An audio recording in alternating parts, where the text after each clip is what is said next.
And now, another American moment with Mr. Raymond. Hey, to Grasshoppers, today we're talking about John Brown, who was a 19th century abolitionist who became increasingly dissatisfied with the pacifism of the organized abolition movement in the 19th century. John Brown advocated the use of armed insurrection to finally overthrow the institution of slavery. Hence, you see the quote, these men are all talk. What we need is action. John Brown first gets notoriety in 1856 whenever he shows up in Kansas and joins anti-slavery settlers in their fight against pro-slavery settlers, what becomes known as Bleeding Kansas.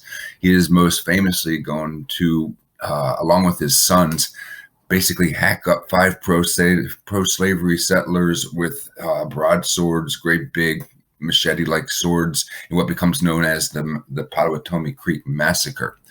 John Brown will resurface a few years later in 1859 when his plan is now to lead a slave insurrection in what the state of Virginia in what is a town called Harpers Ferry.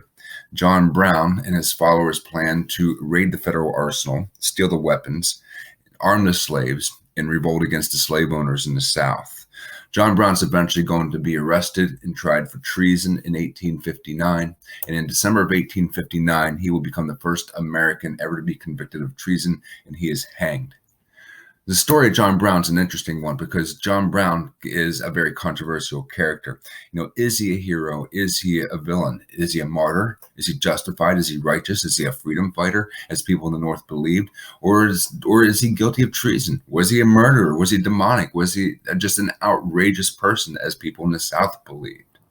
Regardless of what you believe, though, his conviction and his trial did increase the tensions between North and South, which would eventually erupt in the Civil War. This has been another American moment with Mr. Raymond.